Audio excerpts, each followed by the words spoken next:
ప్రభునామమున మహిమ కలుగాక. కూడొచ్చిన పరిశుద్ధులందరికీ, క్రీస్తునందు నీతిమంతులందరికీ ప్రభువైన యేసుక్రీస్తు నామములో హృదయపూర్వకమైన వందనాలు తెలియజేస్తా ఉన్నాను. వాక్యం చదువుకుందాం. మన అంశం గురించి మీరందరూ ఎరిగే ఉన్నారు, తెలుసుకునే ఉన్నారు. ఆల్రెడీ మన అంశం బాప్తిజం కోసం మాట్లాడుకుంటున్నామని మీకు జ్ఞాపకం చేస్తున్నాను. గత కొన్ని వారాలుగా మనము బాప్తిజం గురించి స్టడీ చేస్తున్నాము.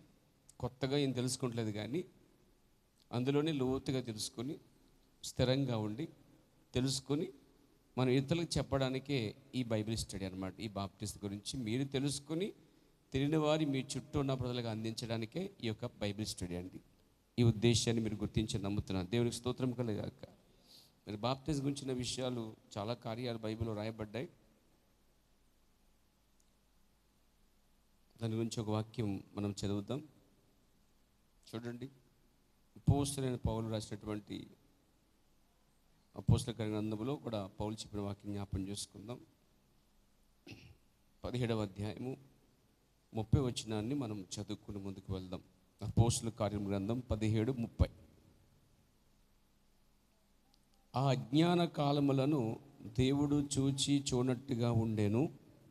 ఇప్పుడైతే అంతటను అందరును మారు మనస్సు పొందవలని మనుషులకు ఆజ్ఞాపించుచున్నాడు.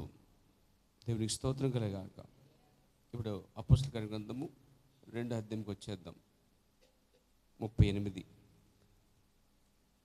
పేతురు, మీరు మారు మనస్సు పొంది పాప క్షమాపణ నిమిత్తం ప్రతివాడు యేసుక్రీస్తు నామమున బాప్తిసం పొందుడి, అప్పుడు మీరు పరిశుద్ధాత్మను వరం పొందుదురు.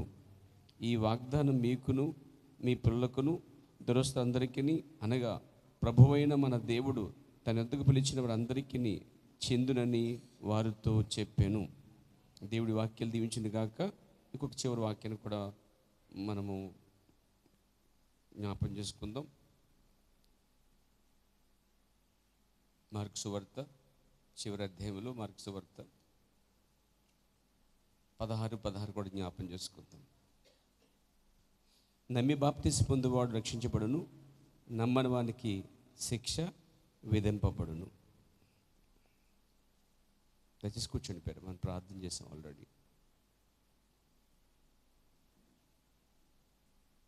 ఈ సమయంలో మనం పోయిన వారం మనం బాప్తిసం గురించి కొన్ని విషయాలు అయితే మనం విడిచిపెట్టాం.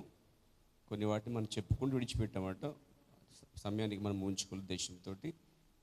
సో దాంట్లో మీకు జ్ఞాపం చేస్తున్నాను. దేవునికి స్తోత్రం కలుగాక. దీంట్లో మొట్టమొదటి మారు మనసుదే ప్రాముఖ్యమైన భాగంగా ఉంది. ఒక క్రైస్తవుడు లేక ఒక మనిషి, భూమి మీద ఒక పాపి, ఏ వ్యక్తి అయినా అతడు పుట్టుకతో పాపి కనుక సువార్త ద్వారా అతడు విమోచించబడినప్పుడు మొదటి భాగమే, మొదటి మెట్టు ఏంటంటే మారు మనసు అనమాట. సో మారు మనసు కోసం చెప్పుకున్నాం మనం, చాలా కార్యాలు చెప్పుకున్నాం. మారు మనసు అంటే క్రీస్తునందు పాత కొట్టబడుట, కొత్తవి వచ్చుట. మారు మనసు అంటే యోధా మతంలోంచి క్రీస్తు కృపా సత్యమైనటువంటి యేసుక్రీస్తు తిరుగుట. ఇంకా మారు మనసు అంటే సంఘశాఖల నుంచి మరియు వాక్యంతో తిరుగుట. ఇంకా చెప్పాలంటే ఈ గడియ వర్తమానానికి మిగతా అన్నిటి నుంచి తిరుగుటయే మారు మనసు అని కూడా చెప్పచ్చు మాట. దేవునికి స్తుతి కలుగాక. సో క్రైస్తవ జీవితంలో మారు మనసు మొదటి భాగం అయితే, రెండోది బాప్తిసం రెండో మెట్టు అనమాట అండి. 3 ముఖ్యమైన ఎప్పుడు కూడా, ఒకటి మారు మనసు, బాప్తిసం మరియు పరిశుద్ధాత్మ పొందుట. ఈ 3 చాలా ప్రాముఖ్యమైనవి. అంటే ఇది ప్రతి వానిక, పలానా సంఘానిక కాదు, ప్రతి క్రైస్తవునికి, అనగా ప్రతి పాపికి, ప్రతి మనిషికి చెప్పాలంటే దేవుడి నుంచి తొలగిపోయిన ప్రతి మనిషికి తిరిగి రావడానికి, మళ్ళీ దేవుడికి రావడానికి, ఒకటి మారు మనసు, కొత్తగా జన్మించుట, రెండోది నీటి మూలంగా బాప్తిసం పొందుట, మూడోది పరిశుద్ధాత్మ పొందుట అనేటువంటి 3 కార్యాలు అనమాట. అందుకే యేసుప్రభువు చూడండి, యోహాను సువార్తలో నికోదెముతో ఆ 3 చెప్పాడండి ఆయన. బోధకుడు అయినటువంటి నికోదెముకు కూడా 3 అవసరమే. అంటే ఈ లెక్కని బోధించే బోధకులకు కూడా 3 అవసరం, సంఘబద్ధులకి ఆ 3 అవసరం. ఏంటా 3? యోహాను సువార్త 3వ అధ్యాయంలో మనము చూస్తాం. 3వ వచనంలో ప్లస్ 5వ వచనంలో 2 కలిపి మనం చదువుతాం అనమాట అండి. చదవండి. అందుకు యేసు 3వ వచనం అతనితో, ఒకడు కొత్తగా జన్మిస్తే, ఇది మొదటి మాట, కొత్తగా జన్మించుట. 5వ వచనంలో యేసు ఇట్లనెను, ఒకడు నీటి మూలముగా, ఇది రెండో కార్యం అండి. ఫస్ట్ 3వ వచనంలో కొత్తగా జన్మించుట, అదే మారు మనసు పొందుట. అంటే ఇప్పుడు నికోదేము ఏం చేయాలంటే సంఘ శాఖ అనగా ఆ యొక్క యోధా మతం నుంచి యోధా మతాన్ని పూర్తి విడిచిపెట్టేసి అతను ఏం చేయాలంటే యేసుని వెంబడించాలన్నమాట. ఈరోజు నిజమైన మారుమనసు ఏంటంటే సంఘ శాఖ బోధన విడిచిపెట్టి వర్తమాన్ని వెంబడించుటే నిజమైన మారుమనసు చెప్పచ్చు. కానీ ఇక్కడ మారుమనసు 5వ వచనంలో ఒక నీటి మూలంగా జన్మించుట, అది రెండో కార్యం, అదే బాప్తిసం. తర్వాత అందులోని కూడా ఉంది ఆత్మ మూలంగా జన్మించుట. ఇక్కడ ఏమిటంటే ఆయన పైన 3వ వచనంలో కొత్తగా జన్మిస్తేనే అంటాడు, 5వ వచనంలో నీటి మూలంగాను ఆత్మ మూలంగాను జన్మిస్తేనే కానీ దేవుని రాజ్యంలో ప్రవేశము లేదు, నిత్యము చెప్పేస్తున్నానని చెప్పాడండి. అంటే ఒకడు దేవుని రాజ్యానికి పోవాలంటే, ఒక సంఘం దేవుని రాజ్యానికి వెళ్ళాలంటే, భూమి మీద ఉన్న క్రైస్తవ సంఘం కావచ్చు, లేక లోక సంబంధమైన సంఘాలు కావచ్చు, భూమి మీద ఉన్న ప్రతి మనుష్యుడు ఎవరైనా సరే, క్రైస్తవుడైనా హిందువుడైనా ముస్లిం అయినా ఎవరైనా సరే, బైబిల్ ఏం చెప్తుందంటే ఒకడు అక్కడ జాతి మతం కులం సంఘం భేదం ఏమీ కనబడలేదండి. ఒకడు అనే మాట ఉపయోగించాడు. అంటే ఈ మారు మనసు, ఈ బాప్తిసం, పరిశుద్ధాత్మ అనేది ఇది కేవలం యూదులకనో లేకపోతే క్రైస్తవులకనో ప్రత్యేకత ఏమీ రాయబడలేదండి. నమ్మి బాప్తిసం పొందువాడు, నమ్మి బాప్తిసం పొందే ఆ వ్యక్తి క్రైస్తవుడని రాయబడలేదు అక్కడ. ఎవడైతే నమ్ముతాడో వాడు నమ్మి బాప్తిసం పొందువాడు అన్నాడండి. ఇంకా అక్కడికి వచ్చేసి అక్కడ పేతురు అంటాడు పాప క్షమాపణితం ప్రతి వాడు అని సాగదీశాడండి అక్కడ. అంటే ఆ మూడిట్లో ఎక్కడ కూడా యేసు చెప్పిన దాంట్లో కానీ, లేకపోతే పౌలు చెప్పిన దాంట్లో కానీ, లేకపోతే యేసు చెప్పిన దాంట్లో కానీ, పేతురు చెప్పిన దాంట్లో కానీ అక్కడ ఒక వర్గానికో ఒక జాతికో దేశానికో బోధ లేదు.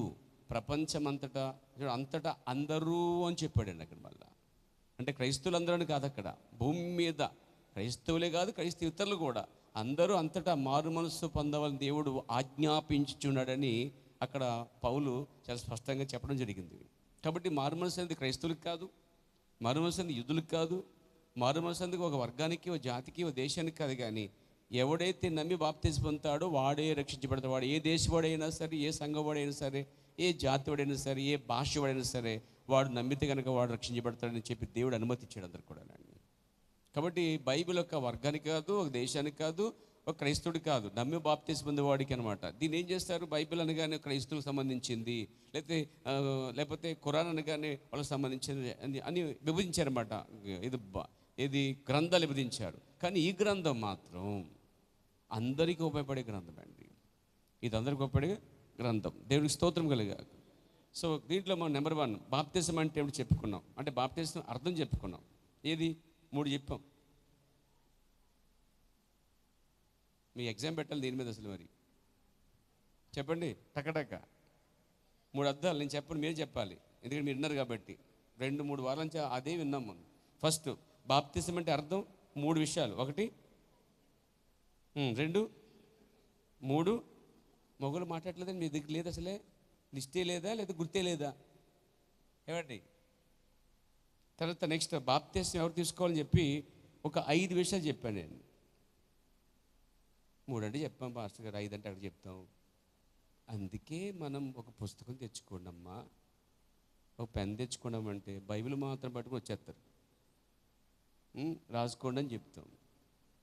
పోనీ మీకు గుర్తుండిపోయిందిగా, అంటే మాకు పుస్తకాలు రాయటం అలవట్లేదు కాబట్టి మీకు గుర్తుండిపోయింది కాబట్టి మీరు చెప్పండి. ఇప్పుడు మీకు చాలా మెమరీ కార్డ్ ఎక్కువ. ఏమండి చెప్పండి బ్రదర్స్, చెప్పండి బాప్తిసం ఎవరు తీసుకోవాలి 5 విషయాలు చెప్పానండి. స్టడీ కదండి, ఇది ప్రసంగం కాదు కదా, స్టడీ చేస్తున్నాం. మీకు గుర్తుండిపోవాలి వాటికి. 5లో 2 చెప్పండి. మీరు చెప్పండి. చూడకుండా 5లో 1 కానీ గుర్తులేదా, 2 లేవా అంటే మీరు వినలేదన్నమాట. నేనేమనుకున్నాను ఇప్పుడు, నేను అరిసే చెప్పేసాను తప్ప మీరు వినలేదు, వింటే గుర్తుపెట్టుకోలేదు. లేదంటే మీరు ఇలా వినాలి వదిలేస్తున్నారా, మా పాస్టర్ గారు పర్లేదు మళ్ళీ చెప్తారులే అని విడిచిపెట్టేసి ఉంటారు కదా, ఎక్స్పెక్ట్ చేయలేదు. కానీ బాప్తిసం ఎవరు తీసుకోవాలో 5 విషయాలు చెప్పబడింది. 5 రుజువులు ఇచ్చాను అక్కడ మీకు. ఎవరు చెప్తారు 5? వాళ్ళకి ఏమిద్దామని చూస్తాను నేను. ఈసారి పెట్టాలి, ఖచ్చితంగా పెట్టాలండి దాని మీద. బాప్తిజం మీద హాస్టల్ అయిపోయిన తర్వాత ఏమండి స్పాట్ గిఫ్ట్ ఇవ్వాలన్నమాట. చేద్దాం, ఒక అవగాహన వస్తుంది, కానీ ఎంకరేజ్మెంట్ కోసం. బాప్తిజం అంటే 3 విషయాలు చెప్పారు. బాప్తిజం ఎవరు తీసుకోవాలి? 5 విషయాలు చెప్పానండి. చూడకుండా ఎవరు చెప్తారు? మీరు లేచి రండి.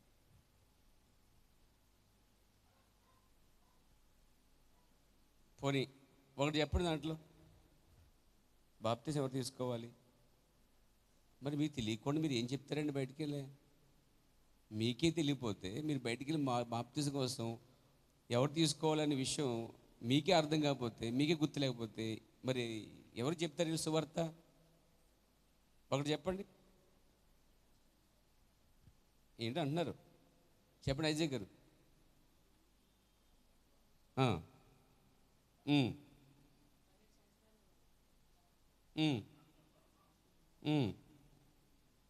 ఇంకా చెప్పొచ్చండి.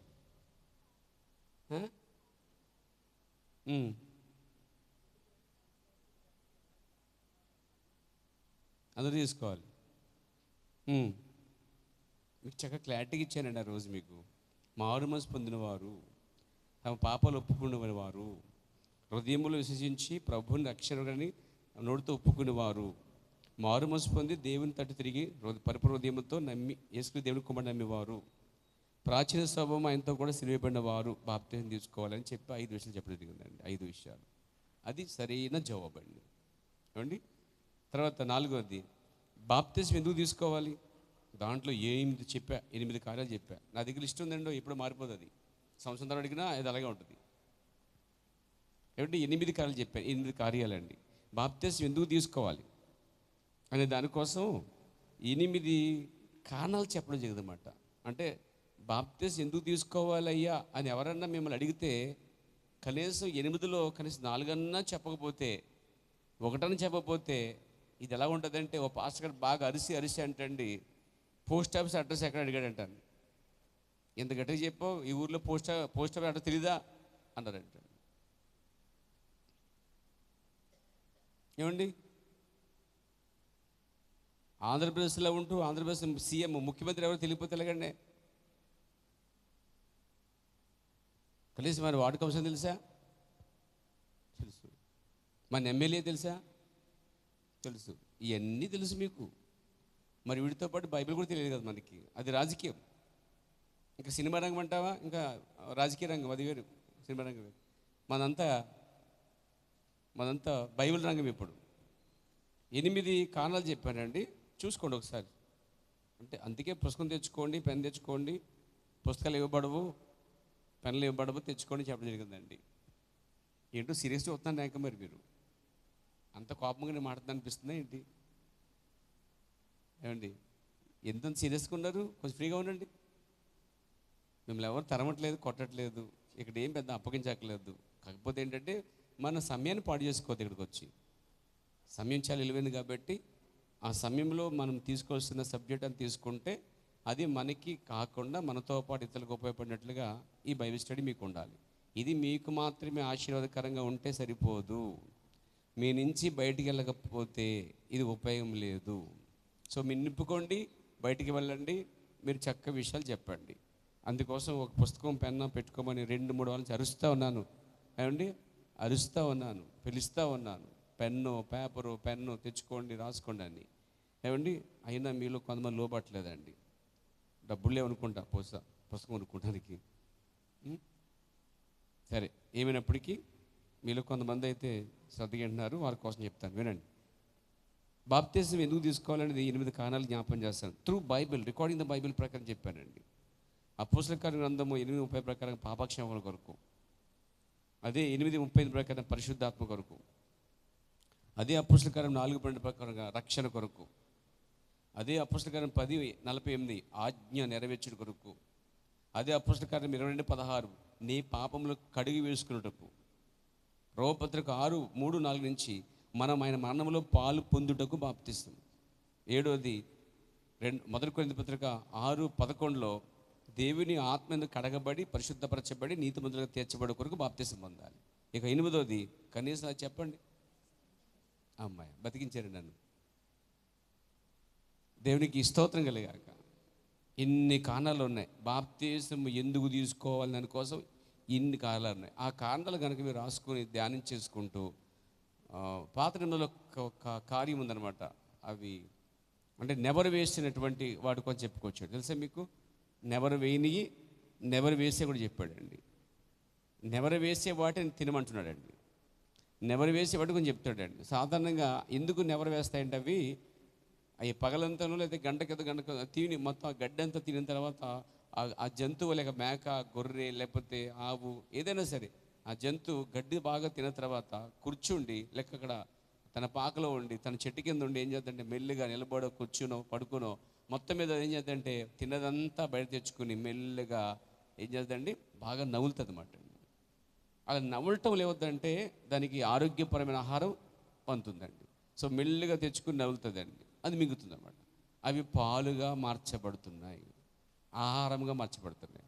అలాగే మీరు వాక్యం అయిన తర్వాత ఆ గొర్రె వల్లే లేకపోతే ఆవు వల్లే మీరు ఖచ్చితంగా అంటే మేము జంతువు పోల్చలేదు కానీ దానికంటే విలువైన మీరు కాబట్టి మీరు పోయి మళ్ళీ వాటిని తిరిగేసటం వల్ల మళ్ళీ జ్ఞాపం చేసుకోవటం వల్ల నెవరు వేచడం ద్వారా మరి ఆరోగ్యము, జీర్ణము మరియు ఉత్పత్తి అనమాట ఇతరులకి ఇచ్చేది మన దగ్గర నుంచి వస్తున్నాను. పిండుకుండే అవకాశం ఉందన్నమాట. దేవునికి స్తోత్రం కలిగాక. తర్వాత బాప్తిస్మ యొక్క ఉద్దేశం ఏమిటి చెప్పాను. దాంట్లో 3 విషయాలు చెప్పానండి. బాప్తిస్మ యొక్క ఉద్దేశం, purpose. What is the purpose? బాప్తిస్మ పర్పస్ గురించి చెప్పాను. దాంట్లో 1 దేవుని నీతి నెరవేర్చుట. చెప్పుకోవటమేనా? ఏమైనా నాతో వస్తారా అంటే మీ పని నువ్వు చేయవయ్యా, మా పని మేము చేస్తాం, మేము ఎలా వింటాం అంతే, నువ్వు చెప్తా ఉండు అంటే కనుక ఇది చల్లదు. ఇది బైబిల్ స్టడీ. ఒక ఆదివారం అనుకోండి వెళ్ళిపోతాం. బైబిల్ స్టడీ అనేది ఏంటంటే స్టడీ చేస్తున్నాం. దేని మీద? మన స్టడీ దేని మీద? బాప్తిజం గురించిన దానికోసం మన అన్ని కోణాల్లో బైబిల్ నుంచి వర్తమానం నుంచి చూస్తున్నామండి. సో బాప్తిజం ఉద్దేశం ఏంటంటే 3 విషయాలు: దేవుని నీతి నెరవేర్చుట, ఇంకా దేవుని ఆజ్ఞ నెరవేర్చుట, ఇంకా దేవుని సంకల్పమును నెరవేర్చుట. మీకు బాగా గుర్తుండిపోవాలి ఈ 3 కార్యాలు. ఓకే, నెక్స్ట్ బైబిల్లో లేని బాప్తిజాలు ఇక్కడ చెప్పి ఆపేసుకున్నాం మనం. ఈ కార్యం దగ్గర వచ్చి ఆగిపోయాం. 6వ కార్యం, అది 6వ కార్యం, అది లేకపోతే 5వ కార్యం. అది చూడండి. ఫస్ట్ది మారుమనసు అంది, అది పక్కన పెట్టండి, అది అయిపోయింది. బాప్తిజం అంది 1. బాప్తిజం నెంబర్ 1 వేసుకోండి. బాప్తిజం అంటే ఏమిటి? నెంబర్ 1. నెంబర్ 2 బాప్తిజం ఎవరు తీసుకోవాలి? నెంబర్ 3 బాప్తిజం ఎందుకు తీసుకోవాలి? నెంబర్ 3. నెంబర్ 4 బాప్తిజం ఉద్దేశం. నెంబర్ 4. నెంబర్ 5 బైబిల్లో లేని బాప్తిజం కొందరు రకరకాలు ఇచ్చిచున్నారు. ఇది నెంబర్ 5. ఇప్పుడు మనము నెంబర్ 6కి రావాలి. మనం దీనికి వచ్చే ముందు బైబిల్లోని బాప్తిజాల గురించి చెప్పుకొచ్చాం మనం ఆల్రెడీ. ఎన్నోనంటే ఇంచుమించుగా నాకు తెలిసినంత వరకు 8 ఉన్నాయండి. మొన్న మేము కుటుంబాలు చదువుతుంటే ఒక పాయింట్ వచ్చింది దీని మీదే. సౌత్ ఆఫ్రికాలో అంటండి, సౌత్ ఆఫ్రికాలో బాప్తిజం అంటే తండ్రి కొరకు ఒకసారి పొందుతారంట, కుమారు కొరకు ఒకసారి పొందుతారంట, పరిశుద్ధాత్మ కొరకు ఒకసారి పొందుతారంట. అంటే ఖచ్చితంగా వారు సౌత్ ఆఫ్రికాలో కొన్ని సంఘాలు అయితే అంటే డినామినేషన్ సంఘాలు, వర్తమాన సంఘాలు చెప్తలే, డినామినేషన్ సంఘాలు తండ్రి కొరకు బాప్తిజం 1, కుమారు కొరకు బాప్తిజం 1, పరిశుద్ధాత్మ బాప్తిజం అని చెప్పి ప్రవక్త కుటుంబ బలిపీఠంలో మనం చదువుకున్నాం. మీ కుటుంబ బలిపీఠం దాంట్లో వచ్చింది ఈ కార్యం. అనుకున్నాను 8 కాదు అయితే 9 వచ్చిందని 9 నెంబర్ వేసుకున్నాను. తర్వాత నేను నాకు చేసినంతవరకు అయితే ప్రవక్త వర్తమానం కూడా దొరికింది నాకు. మళ్ళీ సౌత్ ఆఫ్రికా వాళ్ళు తండ్రి కొరకు, కుమారుడు కొరకు, పరిశుద్ధ కొరకు 3 సార్లు పొందుతారు బాప్తిజం అంటాడు. మనం అంటాడు, ప్రవక్త అంటాడు కాదు ఆయన చనిపోయింది ఒక్కడే అంటున్నాడు.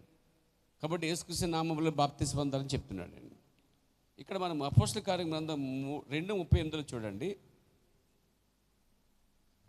ఆదిలో అపోస్తలులందరూ వాక్య ప్రకారం ప్రభువైన యేసుక్రీస్తు నామములో నీటి బాప్తిజం ఇచ్చారండి. నేను 6వ అంశానికి వెళ్ళకముందు ఇవి మీకు అందజేస్తున్నాను. అంటే అపోస్తులు అంటే ఆది అపోస్తులు అందరూ కూడా వాక్య ప్రకారము ఎక్కడ చూసినా సరే వాళ్ళు యేసుక్రీస్తు నామములో బాప్తిజం ఇచ్చారు. ఇక్కడ కొంచెం ఆలోచించండి.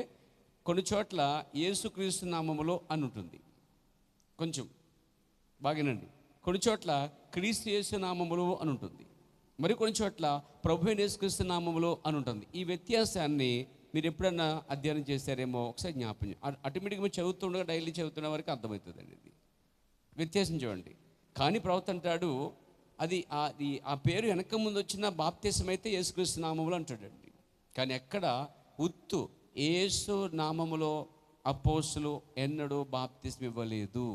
జాగ్రత్తగా ఉండాలి, ఇక్కడ మిస్అండర్స్టాండ్ చేసుకోవద్దు. యేసు నామం అంటే కేవలం యేసు అనేటువంటి ఒక్క యేసు అనే పేరులో ఏ ఒక్కరూ బాప్తిసం పొందలేదు, ఏ ఒక్కరికి ఇవ్వబడలేదు. అదేంటండి అనవచ్చు. చూడండి, ఇక్కడ అపోస్తులు ఎక్కడ చూసినా క్రీస్తు యేసు నామములో బాప్తిసం ఇచ్చుడు కానీ, ప్రభువైన యేసుక్రీస్తు నామములో బాప్తిసం ఇచ్చుడు కానీ, లేక యేసుక్రీస్తు నామములో బాప్తిసం ఇచ్చుడు కానీ జరిగిందండి.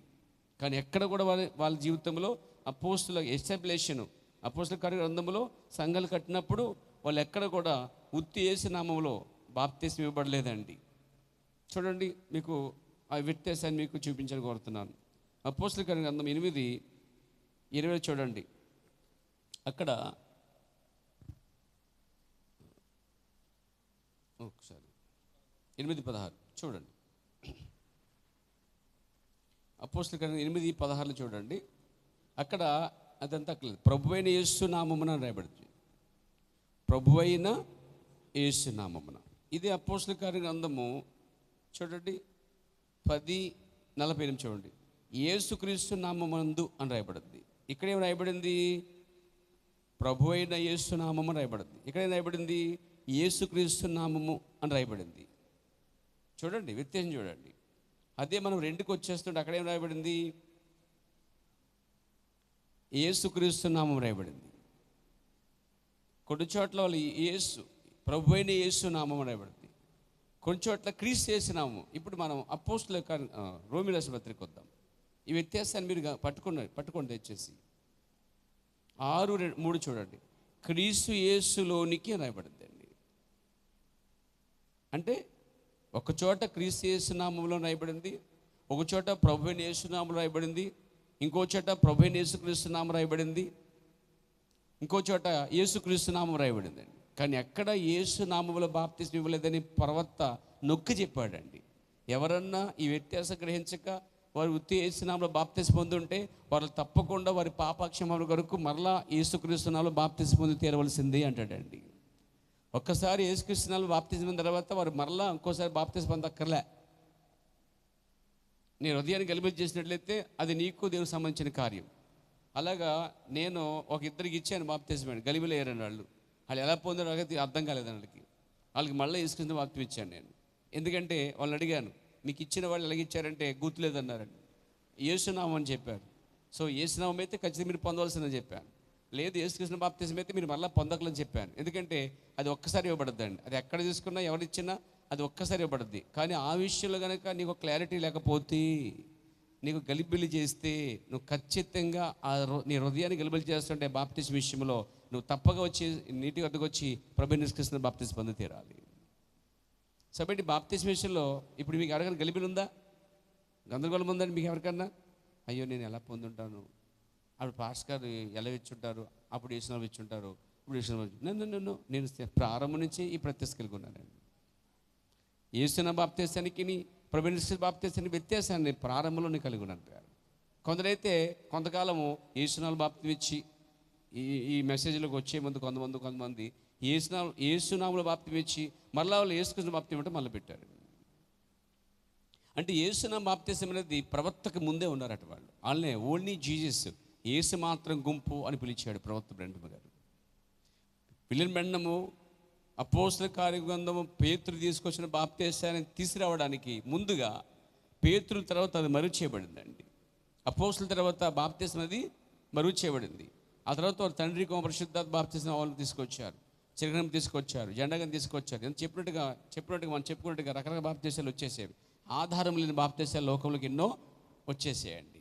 ఆ తర్వాత బాప్తిసం గురించిన అవగాహన ఎవరికి లేకపోయింది. 16, 18, 19వ శతాబ్దపు మలుపులో 20వ శతాబ్దపు ప్రవక్త విలియం బ్రెండమ్ వచ్చి అతడు మరలా ఆది అపోస్తులు ఎలా ఇచ్చారో ఆ బాప్తిసాన్ని మరలా తవ్వు తీసుకొచ్చిన వాడు విలియం బ్రెండమ్ అని ఒక్క దైవజనుడు అండి. ఒకే ఒక్కడు. ఆ ప్రత్యక్షత పేతురు తర్వాత అది మరుగైపోయింది. అపోస్తలుల తర్వాత అది మరుగైపోయింది. అపోస్తలులు చనిపోయారు. ఆ బాప్తీసం గురించి పూర్తిగా బోధ మారిపోయింది.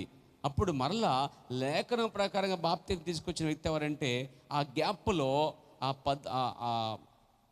అంటే 300 సంవత్సరాలు చెప్పాలంటే మూడో శతాబ్దం తర్వాత అది మరుగు చేయబడింది. ఆ తర్వాత 19వ శతాబ్దం మలుపులో 20వ శతాబ్దం ప్రవర్త విలీనం వచ్చినప్పుడు అది మరలా బయటకు వచ్చిందండి. మరి ఆ మధ్యకాలంలో అందరూ కూడా బాప్తీసం గురించి అవగాహన లేకుండా కొట్టుకుపోయిన కార్యాలు ఉన్నాయండి. దేవునికి స్తోత్రం కలిగాక. కాబట్టి యేసునామమున బాప్తీసం అది ప్రవర్తకు ముందే గుంపు ఉన్నదనే విషయాన్ని మీరు ప్రవర్త చెప్పిన వర్తమానం ద్వారా మీరు గ్రహించగలుగుతారు. Praise the lord. దేవునికి మహిమ కలిగాక. కాబట్టి మిమ్మల్ని గలిబిలి చేయట్లేదు, కానీ ఇక్కడ బయట బాప్తీసాలు వేరుగా ఉన్నాయి. చాలామంది కొంతమంది యేసునామములో బాప్తిసం ఇచ్చిన తర్వాత ఈ వర్తమానంలోకి వచ్చిన తర్వాత ఈ వర్తమానంలో ప్రవర్త చెప్పాడు, ఉత్తి యేసునామములో బాప్తిసం అంతే కుదరదు, యేసు అనే పేరులో చాలామంది ఉన్నారు, మనము ప్రభువైన యేసుక్రీస్తు అనే నామంలో పొందాలి, అతను సిలువబడినటువంటి యేసుక్రీస్తు అని చెప్తున్నాడు అండి. అది గ్రహించిన వారు, అప్పుడు దాకా యేసు నామములో ఇచ్చిన వాళ్ళు తెలుసుకుని, ప్రవక్త ద్వారా తెలుసుకుని, వర్తమానం ద్వారా తెలుసుకుని వారు యేసుక్రీస్తు బాప్తిసం తీసుకోవడం జరిగింది. మరి కొందరైతే 50 నామాలు బాప్తిసం ఇచ్చారు. అప్పట్లో ఇంకా దీంట్లో యాడ్ చేయలేదు నేను. 50 నామం తర్వాత యాషువ నామం, తర్వాత మెస్సియా నామం. అమ్మో, ఇలా వచ్చాయి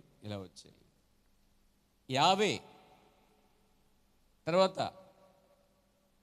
యాషువ, తర్వాత మెస్సయా అనే పేర్లు ఉల్లంఘించి పేర్లు ఇచ్చి వారు వివరించి బాప్తిసం జరిగింది కొంతకాలం తర్వాత. అవన్నిటి తర్వాత మరలా ఏదైతే అపోస్తలుల గ్రంథం 2:38లో పేతురు విడిచిపెట్టిన తర్వాత అపోస్తలుల తర్వాత ప్రవక్త తీసుకొచ్చాడో అది మరలా తిరిగి తన స్థానంలోకి వచ్చిందనమాట. తన స్థానంలో తీసుకొచ్చిన వాడు ప్రవక్త అయి ఉన్నాడు. ప్రవక్త మాత్రమే ఆ పజిల్ని, ఆ తలకాయని, ఆ చేతుల్ని, ఆ నడుమును, ఆ కాలును అన్నిటిని కరెక్ట్గా పెట్టగలవాడు. బైబిల్ అంతట్లో ప్రవక్త మాత్రమే తీసుకురాగలడు. ఆ కార్యాన్ని, ఆ పిక్చర్ని చూపించగలవాడు ప్రవక్త మాత్రమే అంటాడు. పేరా మిగతా వాళ్ళందరికీ అది అర్థం కాదండి.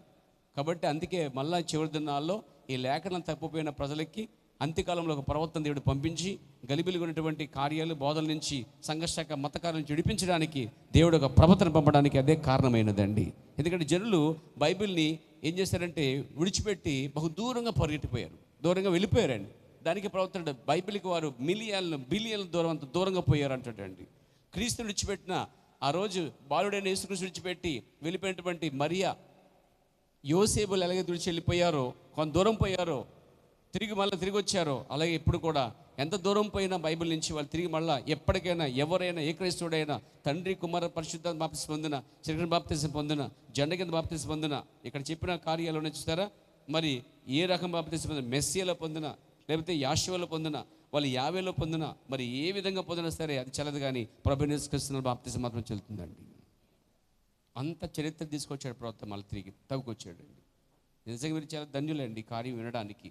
ఒక ప్రవక్త ద్వారా వచ్చింది. దేవునికి స్తోత్రం కలిగాక. కాబట్టి ఇక్కడ ఆది అపోస్తలులు ఇచ్చిన బాప్తిసాన్ని వారు తీసుకొచ్చారు. ఎక్కడ చూసిన వాళ్ళు అపోస్తలుల కార్యం గ్రంథంలోనే మొట్టమొదటి బాప్తిసం అనేది వేయబడిందండి. ఎప్పుడు యేసుక్రీస్తు వెళ్ళిపోయిన తర్వాత, చనిపోయిన తర్వాత, లేపబడిన తర్వాత వారు తండ్రి కుమార పరిశుద్ధాత్మక నామములో బాప్తిసం అని చెప్పినప్పుడు వారికి అర్థమైంది ఆ తండ్రికి కుమారునికి పరిశుద్ధాత్మక పేరు ఉంది, ఆ పేరు ప్రభువైన యేసుక్రీస్తు అని. కాబట్టి వాళ్ళు ఎక్కడైనా ప్రారంభం నుంచి తప్పు చేయలేదండి. వాళ్ళు ప్రారంభం నుంచి వాళ్ళు యేసుక్రీస్తుని బాప్తిసం మొదలుపెట్టారు.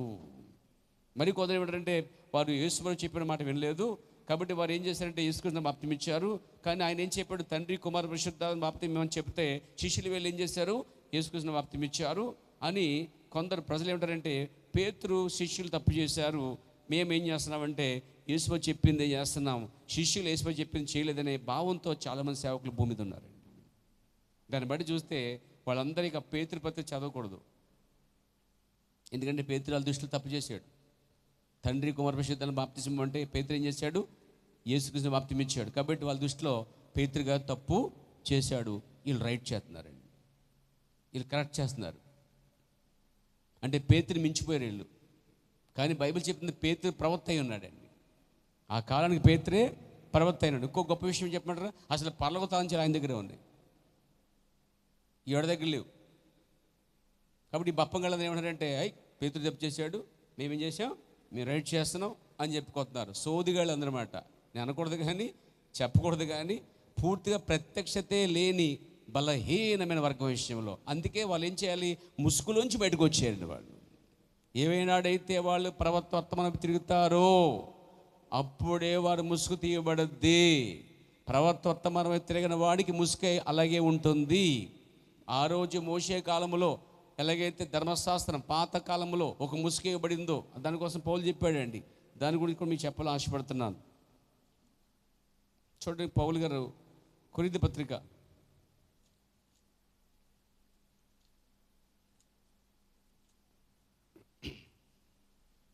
2వ కొరింథీ పత్రిక 3వ అధ్యాయంలో పౌలు చాలా విషయాలు చెప్పాడండి. అక్కడ పౌలు గారు, ఆయన ఒక ప్రవక్త అయి ఉన్నాడు. పౌలు గారు 12 వచ్చిన చూడండి. తగ్గిపోవచ్చిన మహిమ యొక్క అంతమును ఇశ్రాయేలు తేరు చూడుకున్నట్లు మోషే తన ముఖం మీద ముసుగు వేసుకునను.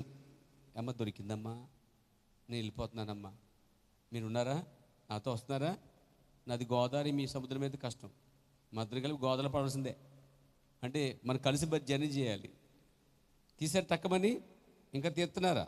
13 మేము అట్లా చేయక ఇట్టి నిరీక్షణ గలవరమై బహుధైర్యముగా మాట్లాడుచున్నాం, మరియు వారి మనస్సు కఠినములాయను గనుక నేటి వరకు పాత నిబంధన చదువునప్పుడు అది క్రీస్తునందు కొట్టువేయబడినని వారికి తేటపరచబడక ఆ ముసుకే నిలిచి ఉంది. ఈరోజు పాత నిబంధన నెరవేర్చే వాళ్ళు చాలామంది ఉన్నారండి. చాలామంది పాత నిబంధన వెంబడిస్తామన్నారు. పాత నిబంధనని అంటే పాత నిబంధన కొట్టివేయబడలేదనే దృక్పథంతో వాళ్ళు ఉన్నారండి. ఇంకా చాలామంది పాత నిబంధన ప్రకారంగా పస్కను ఆచరించే వాళ్ళు ఇంకా లోకం మీద ఉన్నారు. వాళ్ళు ఇదిగో ఏప్రిల్, మార్చ్, ఏప్రిల్ వాళ్ళు ఒక లెక్క ప్రకారముగా ఈ రంజాన్ టైంలోనో లేక శ్రవకాలం వెళ్ళిపోయిన టైంలోనో ఆ టైంలోనో ఇంచుమించుగా వాళ్ళు కూడా కూడుకొని ఒక పస్కను ఆచరించేవారు ఈ భూమి మీద ఉన్నారు. తెలుసా మీకు ఆ విషయం? కానీ మన పస్కా పశువు ఇదివరకే సిలువబడి ఉన్నాడు. కొంచెం కన్ఫ్యూషన్లో ఉన్నారు వాళ్ళందరూ కూడా. ఏ విషయాలు అంటే, పస్కా అనేది అబీబు నెలలో వస్తుంది, అంటే ఏప్రిల్లో వస్తుంది. ఏప్రిల్ 14 అబీబు నెల వస్తుంది బైబిల్ ప్రకారముగా. అది పాత నిబంధన ప్రకారముగా. పాత నిబంధనలో వారు ఎప్పుడు ఇచ్చారంటే, ఎదుగో ఆ సాయంకాలం మీద ఇచ్చారు పస్కాను కూడా. వీళ్ళు కూడా సాయంకాలమే చేస్తారు, పస్కా చేస్తారు వాళ్ళు. మనం పస్కా చేయట్లేదు, ప్రభు రాత్రి భోజనం చేస్తున్నాం. దాన్ని కాల ప్రవక్త సహవాసం కొమ్మిని అని పిలిచాడండి దాన్ని. నాతో ఉన్నారా? చాలా వ్యత్యాసం ఉంది ప్రవక్త వర్తమానానికి బయట వర్తమాన ప్రజలకి వేరే. ప్రవక్త కోణానికి, ప్రవక్త చెప్పిన కార్యాలకి బయట విషయాలు చూస్తే టోటల్గా వేరుగా ఉన్నాయండి. అందుకే ఫాలో ద ప్రాఫిట్ మెసేజ్. మనము ప్రవక్త వర్తమానం మాత్రం వెంబడించాలి. దేవునికి మహిమ కలుగునుగాక, స్తుతి కలుగునుగాక.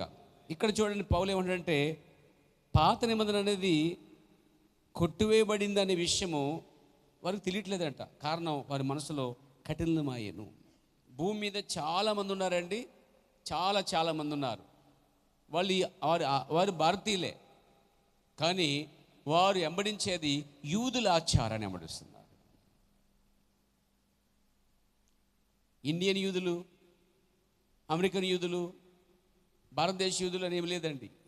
యూదులే ఎప్పటికీ, ఎక్కడున్నా యూదులే వాళ్ళు. కొన్ని కార్యాలు యూదులకి వర్తిస్తాయి, కొన్ని కార్యాలు యూదులకి వర్తిస్తాయి. యూదులు కొన్ని కార్యాలు తప్పకుండా వారు చేయవలసిందే పాతన ప్రకారముగా.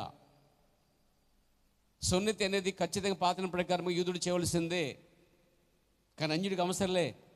అన్యుడికి చెవులు ఎందును హృదయం అందును సున్నతి కలుగుతుంది వాక్యము ద్వారా. వారికి శరీర సంబంధంగా శరీరం మీద జరుగుతున్న సున్నతి ఖచ్చితంగా ప్రతి యూదుడికి అది జరిగిద్ది. యేసు క్రీస్తు కూడా సున్నతి పొందినవాడే ఉన్నాడు. పౌలు కూడా సున్నతి పొందినవాడిగా ఉన్నాడు. ఎందుకంటే వారి పాత నిబంధన నుంచి వస్తున్నటువంటి వారు ఉన్నారు. కాబట్టి యూదుడికి మాత్రం అది వర్తిస్తుందండి. కానీ అన్యుడికి మాత్రము శరీర సున్నత సంబంధం లేదండి. వారి వాక్యము ద్వారా ఏమండి హృదయములోను చెవులోను సున్నతి కలిగి వారే ఉన్నారు. ఇది చాలా వ్యత్యాసం ఉందండి. కాబట్టి పస్కను ఆచరించే వాళ్ళు భూమి మీద చాలామంది ఉన్నారండి. యూదులే వారు కూడా యూదులే ప్రవర్తించేవారు ఉన్నారు. కానీ మనం అక్కర్లే, మన పస్కా పశువు దొరికే సిలువబడ్డాడు. ఈ కాలంలో ఆ ప్రభు రక్తము కోసం ఇంకా బయట చాలామందికి అవగాహన లేదు కాబట్టి ప్రవక్త దాన్ని కూడా డిక్లరేషన్ చేశాడు, క్లారిటీ ఇచ్చేసాడు. అదొక సహవాసము, అది భూమి మీద చేయాలి, ప్రభు రాకడ వరకు అది చేయాలి అని ఒక క్లారిటీ ఇచ్చాడు మరి. ఎందుకంటే భూమి మీద బాప్తిసం ప్రభు రక్తం కోసం భూమి మీద చాలామంది గలిబిలు ఉంది కాబట్టి దాన్ని కూడా ఆయన ఏం చేశారు, గలిబిలి నుంచి తీసుకొచ్చి సంఘం తీసుకొచ్చారు. మీకుందా గలిబిలు? బయటకు వచ్చారా? దాని నుంచి బయటకు వచ్చారా? ప్రభు రక్తం కోసం గలిబిలి గురించి కొన్ని చోట్లయితే ఆపేశారు, కొన్ని చోట్లయితే తీసేస్తారు, కొన్ని చోట్లయితే రకరకాలు చేశారు. దాన్ని క్రమముగా తీసుకొచ్చినవాడు అనమాట అండి. ప్రభు నన్ను మహిమ కలుగాక.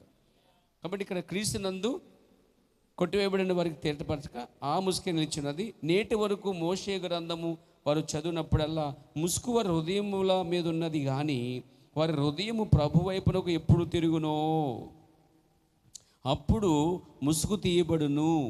ఎంత స్పష్టంగా చెప్పాడండి. ప్రభు వైపు అనగా దేవుని వాక్యం వైపు.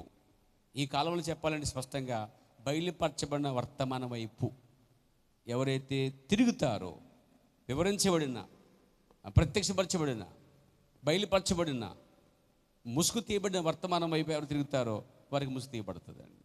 ఎవరైతే ఆ వర్తమానం వైపు తిరగరో ముసుగు వారి హృదయముల మీద ఉంది. పాత నిబంధనలో కొంతమందికి ఎలా ఉందంటే, కొత్త నిబంధనలు వచ్చిన తర్వాత, క్రీస్తు వచ్చిన తర్వాత కూడా వాళ్ళు ఇంకా పాత నిబంధన కార్యక్రమం చేసుకుని పోతున్నారండి. ఇంకా బైబిల్లో ఇంకా పాత నిబంధన ప్రకారంగా ఇంకా భూమి మీద చాలామంది విశ్రాంతి దినం పాటిస్తున్నారు. అనగా సెవెంత్ అడ్వెంటిస్టులు కూడా అలాగే ఉన్నారు ఇప్పటికి భూమి మీద. వారి దృష్టిలో శనివారము అది విశ్రాంతి దినము అని దృక్పథముతో ఇంకా ఇంకా యూదులు ఖచ్చితంగా శనివారం పాటిస్తారు ఇక్కడ, ఓకే. బట్ అది యూదులకు వర్తిస్తుంది. కానీ ఒక క్రైస్తవుడికి, అన్యుడికి విశ్రాంతి దినము శనివారము కాదు, క్రీస్తు ఎప్పుడు లేచాడో అప్పుడే విశ్రాంతి దినం అని చెప్పి చేట చెప్పబడింది. దేవునికి స్తోత్రం కలిగాక. కాబట్టి ఈ విషయాలు చాలా, ఇవన్నీ కూడా వివాదాస్పద కార్యాలండి. సెవెంత్ అడ్వెంటిస్టులు ఉన్నారు దీంట్లో. ఈ కార్యాలు చాలామంది అంటే శనివారం ఆరాధించాలి, ఆదివారము ఆరాధించక్కర్లేదండి. ఒక పిచ్చ ఏంటంటే వారాల పిచ్చ కొంతమందికి ఉంది. కొంతమంది భాష పిచ్చ ఉంది. భాష పిచ్చ అంటే ఇక్కడ యేసుని ఉంది కాబట్టి యాషువా అనాలి, యావే అనాలి అని తీసుకొచ్చారు దాన్ని. భాషలు మార్చిన దేవుడు ఏ భాషలో తీసుకున్నా దేవుడు తన కార్యాన్ని నెరవేర్చబడి ఉన్నాడు. వారి వారి భాషల్లోనే చెప్తే వారికి అర్థమవుద్ది. కాబట్టి ఈ బాప్తిసాల కార్యక్రమం ఇచ్చినప్పుడు తెలుగులో యేసుక్రీస్తు నామములో బాప్తిసం ఇచ్చారు, ఇంగ్లీష్లో లార్డ్ జీసస్ క్రైస్ట్ అని ఇచ్చారు. దేవునికి స్తోత్రం కలిగాక. యూదులకు వచ్చేసరికి యాషువ మెస్సియా నామంలో బాప్తిసం ఇచ్చారండి. అదే వర్తిస్తుంది.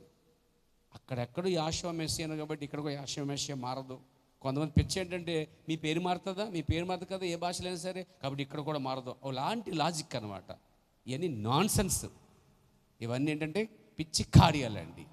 దేవుని మహాకృపను బట్టి వాటి అన్నిటికీ దూరంగా ఉండండి. దయచేసి బుర్ర కెలుక్కోకుండా పాడు చేసుకోకండి. ఉన్న వాటిలో చక్కగా ఉండండి. సెవెంత్ డే దృష్టికి వస్తాం. ప్రవక్త డిక్లరేషన్ చేయలేదు, శనివారం ఆరాధించాలని ప్రవక్త చెప్పలేదు కాబట్టి ఎంత ధైర్యంగా చెప్తున్నాను. దేవుడు ప్రవక్తను పంపడం వల్ల ఈ గలిబిలు అన్నిటి నుంచి కాదు, మొత్తం గలిబిలు ప్రపంచాన్ని దేవుడు ఇప్పించాడండి. దేవునికి స్తోత్రం కలిగాక. చెప్పొచ్చు హల్లెలూయా.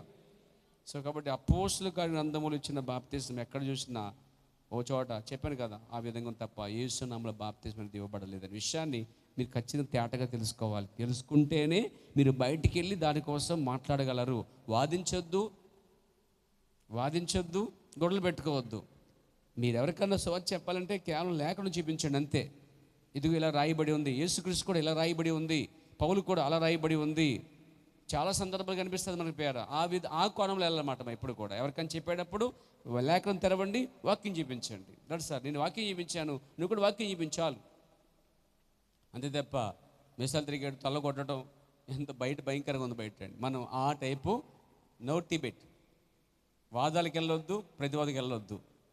కానీ ఈ విషయం మాత్రం ప్రజలకు చేరవలసిన బాధ్యత మాత్రం మన భుజాల మీదే ఈ సువార్త రాజ్యభారం ఉందనే విషయం గమనించండి. సిలికని బాప్తిసం అంటే అండి క్రీస్తకం 325లో క్యాథలిక్ వారు తీసుకొచ్చారంటండి. ఇది నేను చెప్పట్లేదు, ప్రవక్త చెప్తున్నాడు. సిలికని బాప్తిసం అనేది క్రీస్తకం, క్రీస్తు పూర్వం కాదు, క్రీస్తు తర్వాత 325లో క్యాథలిక్ వారు కల్పించారంటండి. దీన్ని క్యాథలిక్ వారు కల్పించిన కార్యాలు చాలా ఉన్నాయండి. చాలా కల్పేశారు వాళ్ళు.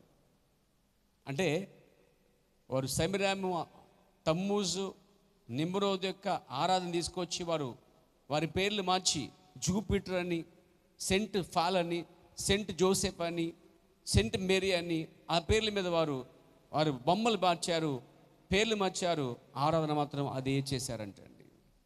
వాటి కాదు, చాలా మార్చేశారు వాళ్ళు. వారు తల్లి ఆరాధన చేశారు, దాన్ని తండ్రి ఆరాధన పోయి తల్లి ఆరాధనకు వచ్చేసింది. వారు చిల్డ్రన్ బాప్తిజం తీసుకొచ్చారు, వారే పిల్లల బాప్తిజం వారు తీసుకొచ్చారు, క్రిస్మస్ కార్యక్రమాలు వారు తీసుకొచ్చారండి. ఈ 40 దినముల కార్యాలు, ఈ శబకాల కార్యాలు, ఈ బైబిల్లో లేని కార్యాలు ప్రతిదీ రోమన్ క్యాథలిక్ తీసుకొచ్చారు. నన్స్ ఏమండి వాళ్ళు తీసుకొచ్చారు. ఫాదర్స్ పెళ్లి చేసుకోకూడదు, నన్స్ పెళ్లి చేసుకోకూడదని వారు తీసుకొచ్చారు. ఒకటి కాదు, చాలా కార్యాలు ఉన్నాయండి వాళ్ళకి. స్త్రీ ముసుగు తీసుకొచ్చింది కూడా, గుడ్డ ముసుగు, రోమన్ క్యాథలిక్ వారే. అంతకుముందు ఇశ్రాయేల్ మధ్య, అపోస్తుల మధ్య ఈ గుడ్డ ముసుగు అనేది స్త్రీకి లేనే లేదు, జుట్టే ముసుగు అని చెప్పి ఒక డిక్లరేషన్ వరకు పొందిపోయారు. ఇది 325 సంవత్సరంలో మొత్తం మార్చేశారండి వాళ్ళందరూ కూడా.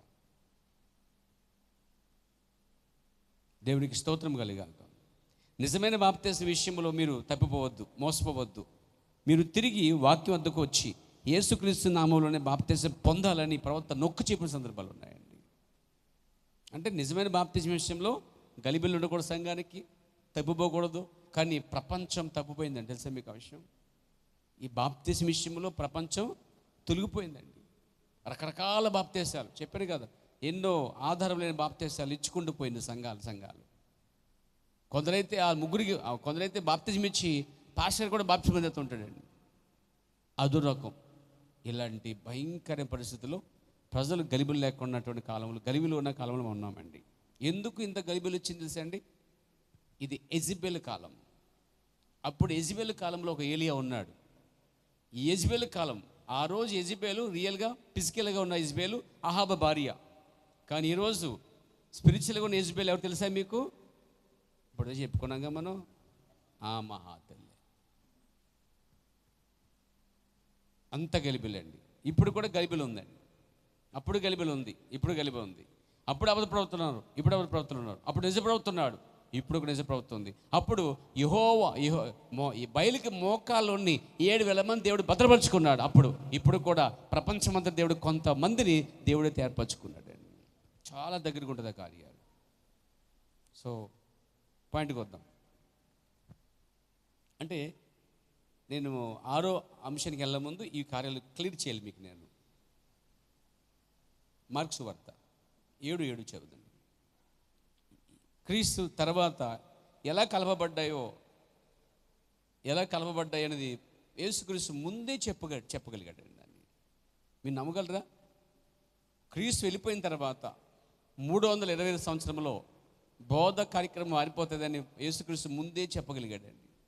అది యూదులకి బోధిస్తున్న సందర్భం, కానీ వాస్తవానికి అది ప్రపంచమంతా జరిగే కార్యం అండి. చూడండి, మార్కు సువార్త 7:7 చదవండి.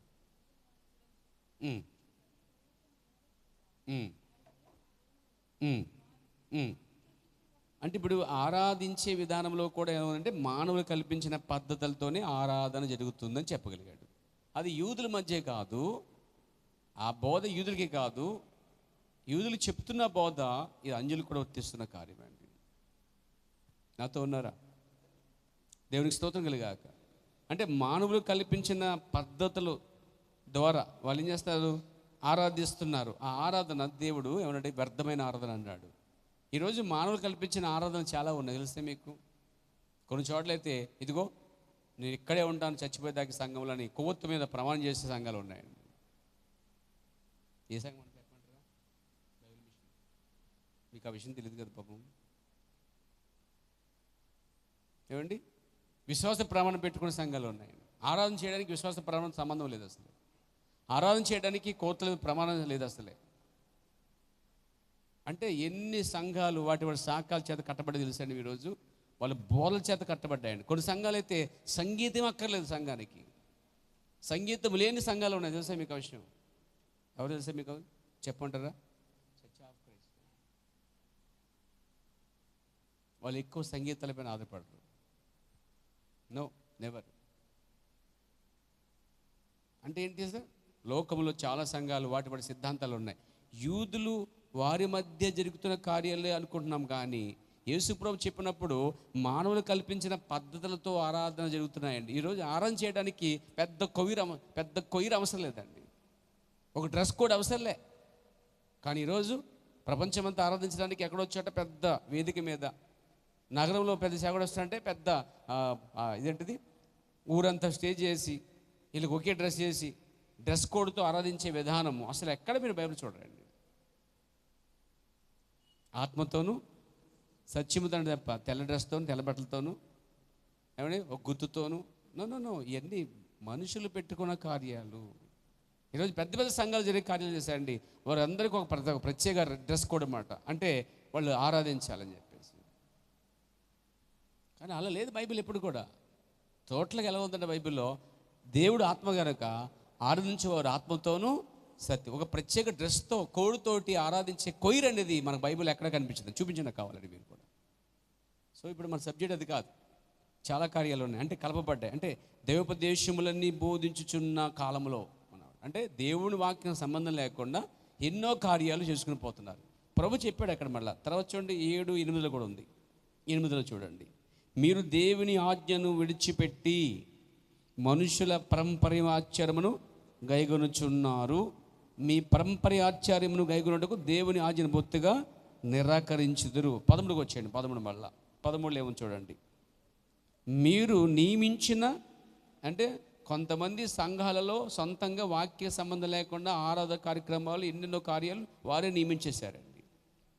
నియమించేసి ఏం చేశారట, మీ ఆచార్యం గైగొనుటకు దేవుని ఆజ్ఞను బొత్తుగా నిరర్ధకం చేదురు. ఇటువంటివి అనేకములు మీరు చేదురని భవిష్యత్తు వర్తమానం చెప్పేశాడు యేసుక్రీస్తు వారు. అర్థమైంది మీకు? ఈరోజు సంఘాల్లో మనకు కనిపించేది చాలా కార్యాలు కనిపిస్తాయండి. విశ్వాస ప్రమాణం కనిపిస్తుంది, మనకి చిలకన బాప్తిజం కనిపిస్తుంది, ముసుగు కనిపిస్తుంది, స్త్రీ బోధ కనిపిస్తుంది, అలంకరణ కనిపిస్తుంది. ఏమండి భయంకరంగా ఉంటాయి. సంఘ పెద్దలు తాగుబోతులు అయిపోయారు క్రైస్తవులు, సేవకులు కూడా తాగుబోతులు అయిపోయారు క్రైస్తవులు కూడా. ఈరోజు వాళ్ళు ప్రపంచంలో పెద్ద పేరు వాళ్ళకు ఉంది, పెద్ద పెద్ద పేర్లు వాళ్ళకు ఉన్నాయి, కానీ వాళ్ళు రహస్యంగా మాత్రం చేసే కార్యాలు మాత్రము మరుగైన కార్యాలు ఎప్పటికైనా బయటపడిపోతాయి. అది మీరు చేసినా నేను చేసినా ఎవరు చేసినా మరిగనేది తప్పకుండా ఏదో ఒక రోజున బయటికి వచ్చేయటం ఖాయమంటండి. అందుకే కొంచెం జాగ్రత్తగా ఉండాలి మనం కూడా. దేవునికి స్తోత్రం కలగాలి. సో కాబట్టి మానవులు కల్పించిన పద్ధతులు దేవోపదేశం బోధించడం, అర్థంగా ఆరాధించడం, ఆజ్ఞను బొత్తిగా విడిచిపెట్టడం. అంటే ఇక్కడ ఆజ్ఞను కన్నా ఆచారణగా అయి ఉన్నారు ప్రజలు. ఆజ్ఞ అనగా వాక్యం, బాప్తిజం పొందుట ఆజ్ఞ, మారుమనసు పొందటం ఆజ్ఞ. కానీ ఈరోజు ఆ రెండు ఎత్తిపడేసి లేని ఆచారాలు ఉన్నాయి. ఇప్పుడు క్రిస్మస్ రోజున మరి బాప్తిజం అందరూ ఆజ్ఞను లోబడరు. ఏమండి ఆజ్ఞకు లోబడకుండా వారు దైవ సంకల్పానికి, దేవుని ఆజ్ఞకు, దేవుని చిత్తానికి ఇవ్వకుండా వారు కాసేపే ఆ 4 రోజులు మాత్రం భక్తి కనపరుచుకుంటారు వాళ్ళు. అసలే క్రీస్తు పుట్టిన పొద్దున్న తీస్తారు కదండి. నేను అడిగేది అంటే అందరూ ఎంతమంది మారుమనసు పొందారు అని అడిగితే ఒక్కడు మారుమనసు పొందాడు. అసలు మారుమనసు పొందాడు ఆ దారిలోకి పోవడం. ఫస్ట్ పోయాడంటే దానికి మారుమనసు లేదు. ఆ విషయంలో అవగాహన లేని ఉండాలి, లేదా మారుమనసు లేదు ఉండాలి. మారుమనసు అన్న లేకపోయి ఉండాలి, లేకపోతే దానికోసం ఎటువంటి అవగాహన లేని వాళ్ళు దాంట్లో ఉంటారండి. ఆ కారణం చేతే మీరు అందరూ లేరు. అందుకు దేవునికి మహిమ కలుగాక. మళ్ళీ పోటకు ప్రయత్నించకండి. దేవునికి స్తోత్రం కలుగాక. స్థిరత్వం పునాది మీద కట్టబడి వరకు ఉండండి. ఇప్పుడు వద్దాం 6వ పాయింట్ రాసుకోండి. బాప్తిజం తప్పనిసరి తీసుకోవాలి. విశ్వాసం ఇచ్చిన వారు అందరూ తీసుకోవాలి. దీనికి నేను ఇచ్చే కొన్ని లేఖనాలు ఇవ్వాలని కోరుతున్నాను. దీంతో ముగిస్తాను నేను కార్యాన్ని. ఈ కార్యం ముగించుకుందాం. దీంట్లో మీకు నేను 1, 2, 3, 4, 5, 6, 7, 8 వరకు ఇంచుమించుగా మీకు లేఖన ఆధారాలు చూపించకొడుతున్నాను. ఏంటండి 6వ అంశం ఏంటి? బాప్తిజం తప్పనిసరి తీసుకోవాలి. అంటే బాప్తిజం తీసుకోవాలా? తీసుకోవాలి. తప్పదా? తప్పదు. ఎందుకని తప్పదు? అది ఆజ్ఞ కాబట్టి. నమ్మి బాప్తిజం పొందేవాడు రక్షించబడుతున్న ఆజ్ఞ. అది యేసు ప్రభు చెప్పాడు అక్కడ. దాన్నే కొంతకాలం తర్వాత అపోస్తలుడైన పౌలు గారు అపోస్తలుడు పేతురు గారు 10:48 చెప్పాడు ఆయన, యేసుక్రీస్తు నామములో బాప్తిసం పొందాలని ఆజ్ఞాపించుచున్నాను. చదవండి వాక్యాన్ని కూడా. అపోస్తలుల కార్య గ్రంథం 10:48.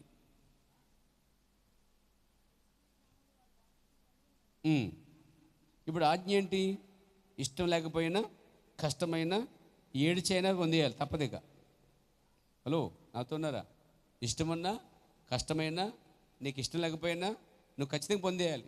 బాప్తిసం పొందండి అంటే ఏదో ఆస్తులు ఆశేయండి అన్నట్టు ఉంది కొంతమందికి. అంటే బాప్తిసం పొందమని చెప్తుంటే వీళ్ళేదో ఆస్తులు దోసేసుకున్నాడు కనిపిస్తాడు వాళ్ళకి కొంతమందికి. ఏమండి, బాప్తిజం పొందండి వేసుకుందాం వాళ్ళకి ఎప్పుడు లేనంత కోపం వచ్చేది వాళ్ళకి. బాప్తిజం పొందనేసరికి ఇంకా నేను చచ్చుకురాను, మళ్ళీ బాప్తిజం పొందడం అంటున్నారు, బాప్తిజం అట్టు పడ్డాడు. ఎందుకని? ఏ ఆస్తులు రాసేయమంటున్నారా? అయితే మీ బ్యాంకులో బ్యాలెన్స్ అని తొడుగొచ్చేమని చెప్తున్నారా సేవకులు?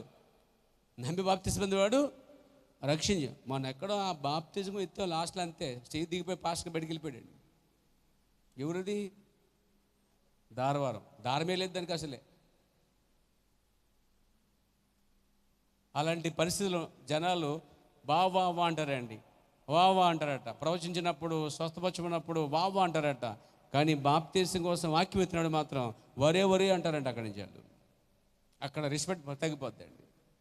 ఒక ఆయన అన్నాడు వాక్యం చెప్తుంటే, ఈయన తప్పు చెప్తాడు రా అని వెళ్ళిపోతాడు, కిందకి వెళ్ళిపోతాడండి. నాకు వినబడుతున్నాయి మాటలు. నేను తప్పు చెప్పినట్లయితే పేతురు కూడా తప్పు చెప్పినట్లే. ఎందుకని? నాది కాదు కాబట్టి, పేతురు చెప్పింది చెప్తుంది కాబట్టి. అదే మందని కూడా తప్పు అవుతుంది. పేతురు చెప్పాడు ఇలా చెప్పని చూపించినప్పుడు మంద ఎందుకు అవుతుంది? అది దేవుంది అవుతుంది. అది ఆ మాత్రం ఇంకేంత జ్ఞానం లేని ప్రజలు ఉన్నారండి. అది బైబిల్లో ఉన్నది అనే విషయము నమ్మగలిగిన వారు ఎవరు తెలుసా అండి? పైనుండి పుట్టేవారై ఉండాలి పేరు వాళ్ళు. దేవుని చేత నిర్మించబడిన వారై ఉండాలి వాళ్ళు. జగత్తు పునాది ముందే దేవుడు ఎన్నుకున్నవారైతే తన సొంత వాక్యానికి సొంత ఆత్మ ఎన్నడూ కాదని చెప్పదు. రాయబడిన వాక్యానికి కాదని చెప్పే ఆత్మ దేవుందే కాదు అసలే. మీకు ఆ విషయం అర్థం కావాలిపోయారా? రాయబడిన వాక్యాన్ని కాదనే ఆత్మ దేవుందే కాదు. అందులో దేవుని ఆత్మ కాదు. అది బ్రహ్మపరిచే ఆత్మ, అది పరిశుద్ధాత్మ అనుకున్నారు. అది కానీ కాదు. పరిశుద్ధాత్మ ఎప్పుడు వాక్యానికి విరుద్ధంగా వెళ్ళిందంటే అది పరిశుద్ధాత్మ కాదు. డిక్లరేషన్ బైబిల్ చెప్పాలండి. దేవునికి స్తోత్రం కలిగాక. సో వారిపైనకి వద్దాం. మనం బాప్తిజం తప్పనిసరి తీసుకోవాలా? అవునండి, తీసుకోవాల్సిందే. తీసుకోకపోతే కుదరదా? కుదరదు. మరి ఆ చెట్టు మీద బాప్తి పొందాడా? ఎక్కడో శిలువ మీద బాప్తి పొందాడా? చాలామంది ఏమాట ఎంతమంది బాప్తి పొందకుండా చచ్చిపోవట్లేదు? బాప్తిజం విషయంలో ఎవరు ఎందుకు నిర్లక్ష్యం ఉంటున్నారు? ఎవరైనా సరే, ఎంతటి వారైనా సరే బాప్తిజం తప్పనిసరి. ఎందుకు? నమ్మి బాప్తిజం పొందేవాడు రక్షింపడును. బాప్తిజం పొందాలని దేవుడు ఏం చేశాడు? పౌలు ద్వారా ఆజ్ఞాపించాడండి. సో నెంబర్ 1, మార్కు సువార్తలో 16 ఆధారం చేసుకోండి దీనికి, అంశానికి. నమ్మి బాప్తిజం పొందేవాడు రక్షించబడిన దాన్ని తీసుకోండి. నెంబర్ 1 ఇక్కడ చూడండి, మత్తయి సువార్త 3:13లో యేసుక్రీస్తు తీసుకున్నాడని ఆధారం ఉంది. ఆయన తీసుకున్నాడు కనుక తప్పనిసరిగా మనం తీసుకోవాలి. ఆయన మాదిరి అయి ఉన్నాడు, ఫస్ట్ మాదిరి అయి ఉన్నాడు. మత్తయి సువార్త 3:13లో యేసుక్రీస్తు తీసుకున్నట్టుగా ఆధారం ఉంది.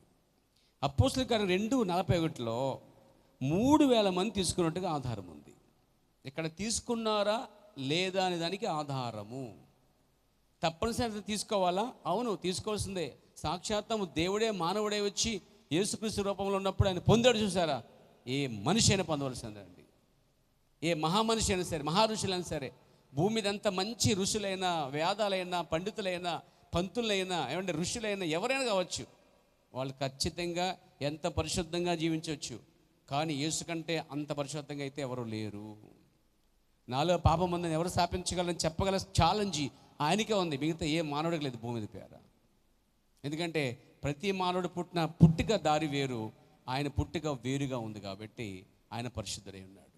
కాబట్టి ఆయనే పొందాడు అంటే అంతకంటే మాదిరి ఈ లోకంలో ఎవరు అసలు లేరండి. ఎవరు చాలామంది బాప్తిసాలు లేకుండా నీతిమంతులుగా బతికేస్తారండి. పుణ్యకార్యం చేసుకుంటే పరలోకం పోతాం, స్వర్గం పోతాం, ఎవరికి హాని చేయకుండా, ఎవరికి కర్మ చేయకుండా, ఎవరికి ఏమి ఇబ్బందికుండా మనం బతికేస్తే ఆ కర్మకార్యాలు మమ్మల్ని పరవం చేర్చేస్తే అనుకుంటారు. అయ్యే కరెక్ట్ అయితే అసలు క్రీస్తు చనిపోవడం వ్యర్థమండి. అయ్యే కరెక్ట్ అయితే ఇక్కడ కూర్చుండి వ్యర్థమండి. అంత ఈజీగా పరలోకానికి అలా వెళ్ళిపోవడానికి అవకాశాలు లేవు. అది ఇరుకైన మార్గము, కొందరే దాన్ని ప్రవేశించెదరు. సో ఇక్కడ మనం యేసుక్రీస్తు తీసుకున్నాడు 2:41 అపోస్తల కార్యం 2:41 రాసుకోండి. 3,000 మంది తీసుకున్నట్టు ఆధారం మంది. అపోస్తల కార్యం 9:17-18 చూస్తే అక్కడ పౌలు తీసుకున్నాడు. చదువుతారా? ఇప్పుడు చూడండి 9:17-18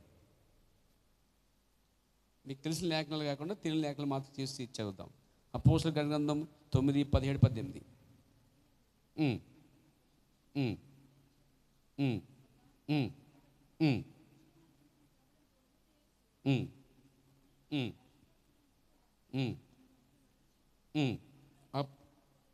అప్పుడే అతని కన్నుల నుండి పొరల వంటి రాలగా దృష్టి కలిగి లేచి బాప్తిసం పొందెను. ఎక్కడ? పౌలు కూడా బాప్తిసం పొందవలసి వచ్చిందండి. వాస్తవానికి పౌలు చిన్నప్పటి నుంచి కూడా, బాల్యం నుంచి కూడా భక్తిపరుడు కుటుంబంలో పుట్టాడండి. 8వ సంవత్సరంలో 8వ దినమున నేను సున్నత పొంది తిని, బెన్యమీను గోత్రం పుట్టి తిని, నేను పరిసే జాతికి చెందిన వాడిని, నా పితరులందరూ పరిశుద్ధులు, నా తోటి యవనస్తులందరూ కూడా భక్తిపరులు. అంటే టోటల్గా చిన్నప్పటి నుంచి కూడా మంచి కుటుంబంలో ఉన్నాడు, పెంచబడ్డాడు. అయినా అతడు బాప్తిసం పొందాడు. ఈరోజు బాగుండే చాలు, ఎవరికి హాని చేయకుండా, ఏమండి మనుషులకి చేమకి కానీ హాని చేయకుండా బతికితే సరిపోద్ది, పర్లో స్వర్గం వచ్చేది అనుకుంటేట్లయితే మరి పౌలు గారు మళ్ళీ బాప్తిసం పొందక్కర్లే, కానీ పొందాడు. కానీ పౌలు గారి కోసం మీరు చూసినట్లయితే పౌలు భక్తి పరుల్లోనే ఆ రోజులో సమాన వయసు 2-3 లేఖలు మీరు చూపించకూడుతున్నాడు పౌలు గారి గురించి. గల్తీ పత్రిక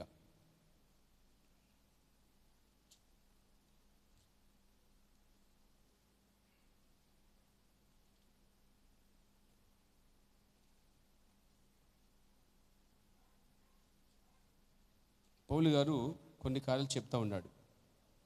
కొన్ని ఫిలిప్పీ పత్రిక అండి, క్షమించండి, ఫిలిప్పీ రాసిన పత్రిక 3:5 చూడండి. 8వ దినమున సున్నతి పొంది తిని, ఇశ్రాయేలు వంశపు వాడునై, బెన్యమీను గోత్రంలో పుట్టి, హెబ్రీయుల సంతానమైన హెబ్రీయుడనై, ధర్మశాస్త్ర విషయము పరిశుద్ధుడనై, ఆసక్తి విషయమై చాలా ఆసక్తిపరుడు. హలో, ధర్మశాస్త్ర విషయంలో పరిసయుడు, హెబ్రీయుల సంతానంలో పుట్టినట్టు వాడు, బెన్యమీను గోత్రపు వాడు, ఇశ్రాయేలు వంశపు వాడు, ఇవన్నీ చెప్పుకొస్తున్నాడు. ఇంకో వాక్యం కూడా చెప్పకూడుతున్నాను. మొదటి తిమోతి పత్రిక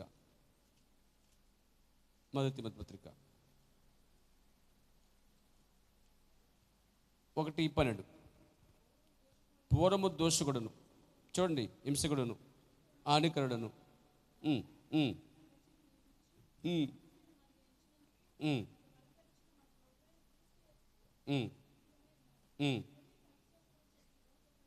చూసారు. ఈ కార్యాలను చూస్తుంటే ఎలా ఉందంటే కనికరించబడ్డాను అంటున్నాడండి.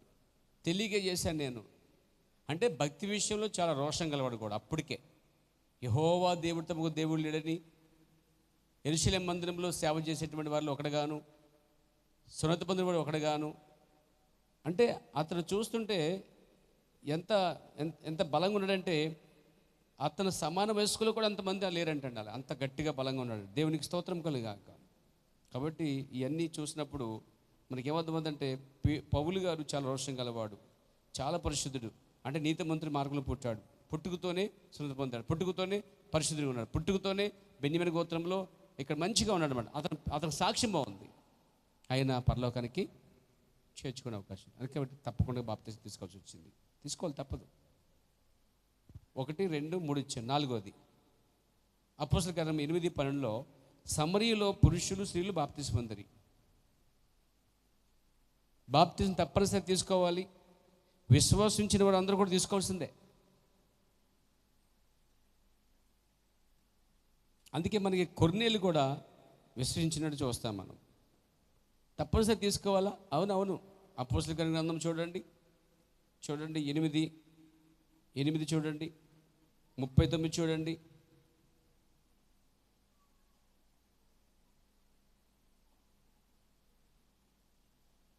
38, 39 చూసినట్లయితే మనకు బాగా అర్థమవుతుందండి. 38 చదువుదాం. వారు త్రోవలో వెలుచుండగా నీళ్ళున్న ఒక చోటకు వచ్చి నపుంసకుడు, ఇదిగో నీళ్ళు నాకు బాప్తిసం ఇచ్చుటకు ఆటంకం ఏమని అడిగి రథము నిలుపమని ఆజ్ఞాపించను. కింద చూడండి ఏముందో. ఉమ్, ఉమ్, ఉమ్, ఉమ్, ఉమ్. ఇక్కడ మనం చూసినట్లయితే చూడండి, పుట్టినోడు చూడండి, నీవు పూర్ణ హృదయముతో విశ్వసించిన ఎడల పొందవచ్చునని చెప్పాను. అతడు యేసుక్రీస్తు దేవుని కుమారుడని విశ్వసించున్నానని ఉత్తరమిచ్చాను అని రాయబడింది. చాలా స్పష్టంగా ఉంది అక్కడ. చిన్న పుట్టినోడు కింద కింద చిన్న సంఖ్య ఇవ్వబడింది. ఆజ్ఞాపించిన కాడ చిన్న ఒక సంఖ్య ఇవ్వబడింది. ఒకటి ఉందా మీ బైబిల్లో? కింద చూస్తే ఉంది. అంటే విశ్వసించిన వారందరూ కూడా బాప్తిసం పొందాలి. యేసుక్రీస్తు దేవుని కుమారుడని ఒప్పుకునే వాళ్ళందరూ కూడా బాప్తిసం తీసుకోవాల్సిందే అని ఇక్కడ డిక్లేర్ అయిపోయిందండి. నా పోస్టుడికి ఏమర్థం ఏంటంటే యేసుక్రీస్తు దేవుని కుమారుడు అని నేను హృదయపూర్వకంగా నమ్ముచున్నాను అన్నాడండి. ఈరోజు సంఘశాఖలో యేసుక్రీస్తు దేవుని కుమారుడు అంటూ ఉంటారు, కానీ బాప్తిసం మాత్రం తీసుకోరాలి యేసుక్రీస్తు నామములో. చూడండి ఎలాగుందో. ఒక్కడు యేసుక్రీస్తుని బాప్తిసం పొందాడు అంటే అర్థం ఆయన దేవుని కుమారుడని అతడు విశ్వసించిన వాడని అర్థం అండి.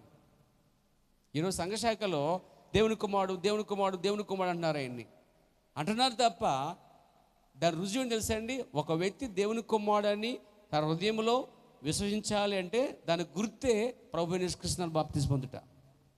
ఆ మాటకు వస్తే సంఘశాఖలు ఏం చేయాలి? ఇప్పుడు అందరూ ఏం చేయాలి? వాళ్ళు ఏమంటారంటే దేవుని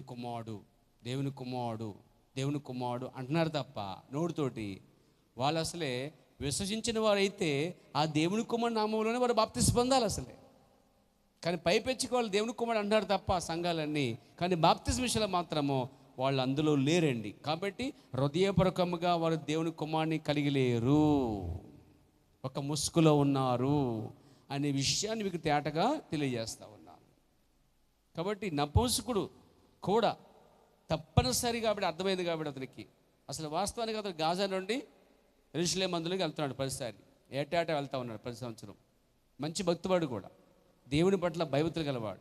సరిపోద్ది అనుకున్నాడు అతను. కానీ అతనికి తెలియని విషయం ఏంటంటే అందరి పాపాల కొరకు ఒక గొర్రెపిల్ల వధించబడిందని యెషయా చెప్పిన విషయం చదువుతున్నాడు తప్ప అతను తెలియట్లేదు. కాబట్టి దేవుని ఆత్మ పిలుపుని తీసుకుపోయినప్పుడు పిలుపు వెళ్ళి దాన్ని వివరించగా వెంటనే అర్థమైంది అతను చదువు లేఖన భాగము అతని జీవితంలో నెరవేర్చబడింది అని. అంటే అతను చదివేది నెరవేర్చబడిన సంగతి తెలియలే అతనికి. చాలామందికి ఈరోజు బైబిల్ చదువుతున్నా కానీ కొన్ని ప్రవచనాలు జరిగిపోయి అనే సంగతి తెలియదు వాళ్ళకి. ఆ గ్రహింపు రాలే. ఆ మాటకు వస్తే నపుంసకుడు దాన్ని చదువుతున్నాడు కానీ అతని గ్రహింపు లేదు. చాలామంది నపుంసకుడి వల్లే చదువుతున్నారు కానీ ఆ లేఖనము వారి జీవితంలో నెరవేర్చబడిన విషయాన్ని గుర్తించలేకపోతున్నారండి. మలాకి 4వ అధ్యాయము 5వ వచనము 6వ వచనము ఒక భాగం నెరవేర్చబడిందని నమ్ముతున్నానండి. మన జీవితంలో నెరవేర్చబడిపోయింది. అది నెరవేర్చబడుతుంది కాదు, నెరవేర్చబడిపోయింది అన్నమాట. అది ఏది? మలాకి 4వ అధ్యాయం 6వ వచనం మొదటి భాగం అంటే తండ్రులు సిద్ధపరిచిన ప్రక్రియలో అది బాప్తిమిచ్చిన యోహాను జీవితంలో నెరవేర్చబడిందనే విషయాన్ని మనం చూస్తున్నాం. నెరవేర్చబడింది. మలాకి 4:6 రెండో భాగం చూసారా?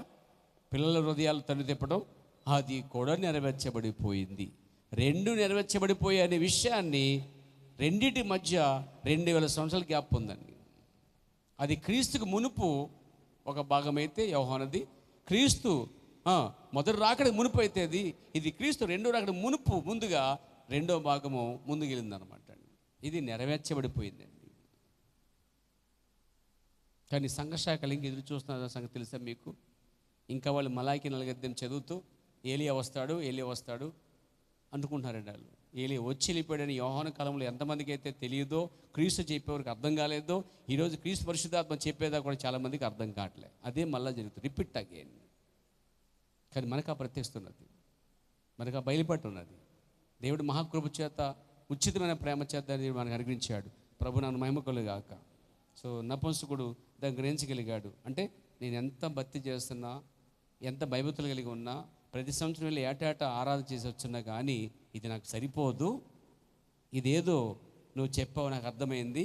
అతడు వచ్చాడు, వధించబడ్డాడు. కాబట్టి ఇప్పుడు నాకు ఆయన్ని దేవుని కుమారుడిగా నేను అంగీకరిస్తున్నాను, రథం ఆపుతున్నాను, నా బాప్తిస్మం ఇమ్మని చెప్పాడు యేసుక్రీస్తున్నాను. తర్వాత బాప్తిస్మం పొందాడు. అంటే బాప్తిజం పొందే వాళ్ళకి ఈ అవగాహన ఇంచుమించుగా ఉండాలన్నమాట అండి. చాలామందికి బాప్తిజాల విషయంలో చెప్పాం కదా, పెళ్లి బాప్తిజం ఇచ్చేస్తుంటారు. అసలు బాప్తిజం అవగాహన లేనివాడు బాప్తిజం ఇస్తారంట. కానీ మనము బాప్తిజం గురించి పూర్తిగా మాట్లాడవలసిన అవసరం ఉంది, తెలుసుకోవాల్సిన అవసరం ఉంది. మీరు కూడా బయటికి వెళ్ళి దానికోసం బోధించవలసిన అవసరం ఉంది, సువార్త చెప్పవలసిన అవసరం మీ మీద ఉందండి. సరే 8:12 మనం చూస్తున్నాం, సమరీయులు పురుషులు స్త్రీ పురుషులు బాప్తిసం పొందిరి అని రాయబడింది. అవునా? పొందారా? ఇది ఎన్నోది? 1 2 3 4 5 ఇచ్చాను. 6 చూద్దాం. 10, 47, 48. అన్యుడైన కొర్నేలు ఇంటి వారు అందరూ బాప్తిసం పొందవాలని ఆజ్ఞాపించబడింది. వారు బాప్తిసం పొందారు. నెక్స్ట్ రోమపత్రిక 6:3, క్రీస్తు యేసులోనికి బాప్తిసం పొందిన మనమందరం, రోమీలందరూ. ఆ రోమపత్రిక ఎవరికైతే రాశాడో ఆ రోమాలో ఉన్న చిన్న సంఘం అందరూ కూడా యేసుక్రీస్తు బాప్తిసం పొందారు. వాళ్ళు తీసుకున్నారు. అపోస్తల కార్యం 18:12 వచ్చేయండి. అపోస్తల కార్యం 18:12 వచ్చేయండి. ఆ సమాజ మందిరపు అధికారి అయిన క్రిస్ప తన ఇంటి వారందరితో కూడా ప్రభునందు విశ్వాసించాను, మరియు కొరింథీయులలో అనేకులు విని విశ్వసించి బాప్తిసం పొందిరి అని రాయబడింది. చదవండి 18:12.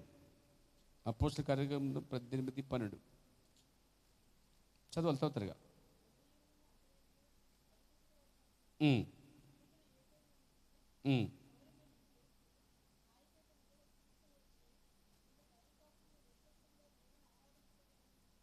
కాదండి, ఆ వాక్యం కాదమ్మా, తప్పు రాసి ఉంటాను నేను. చూద్దాం. 8 వచ్చి చూడమ్మా.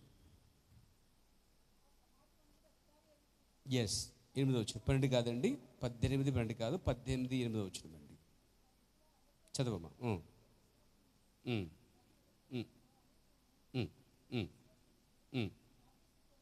చూసారు ఇక్కడ ఏమైందో? ఆ సమాజపు అధికారి అయిన క్రిస్ప తన ఇంటి వారందరితో కూడా ప్రభునందు విశ్వసించాను, మరియు కొరింథీయులలో అనేకులు విశ్వసించి బాప్తిసం పొందిరి అని రాయబడింది 8వ వచనంలో. అంటే ఇక్కడ కూడా బాప్తిసం తప్పనిసరా? అవునండి. తీసుకోవాల్సిందే. ఎందుకని? సమాజపు అధికారి తీసుకున్నాడు, ఇంటి వారు తీసుకున్నారు. ఇంకొక కార్యం కూడా మీకు చెప్పగలుగుతున్నాను. చూడండి చివరిగా, ఇది అపోస్తల కార్యం 16:33 కూడా చూడండి. 16:33.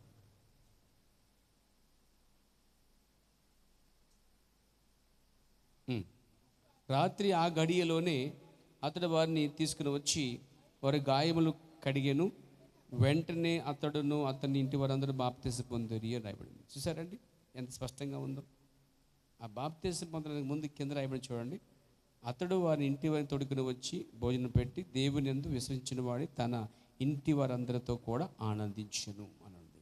పైన చెప్పినట్టుగా ఆ రాత్రి గడియలోనే వారు గాయాలు కడిగి ఆ జైలధికారి, ఆ జైలరు, ఆ కుటుంబ సభ్యులందరూ కూడా యేసుక్రీస్తు బాప్తిసం పొందారండి. అంటే బాప్తిసం తప్పనిసరి.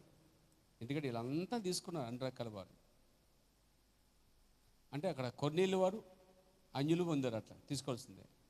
సమరయ ప్రాంతంలో ఉన్నవారు తీసుకున్నారు, అలాగే యూదులు తీసుకున్నారు, అన్యులు తీసుకున్నారు. అంటే అన్ని రకాల వారు తప్పనిసరి బాప్తిసం తీసుకోవాలి. అంటే అర్థం యేసుక్రీస్తు దేవుని కుమారుడని విశ్వసించిన వారు అందరూ కూడా తీసుకోవాలని కూడా స్పష్టం చెప్పబడింది అనమాట. సో దీంతో నేను ముగిస్తున్నాను. పేర దేవుడు మీరు దీవించి ఆశీర్వదించును గాక. లేచి నిలబడదాం. నెక్స్ట్ పాఠం కలిగిన తర్వాత ప్రభు చిత్తమైతే వచ్చే వారంలో మనం వెళ్దాం.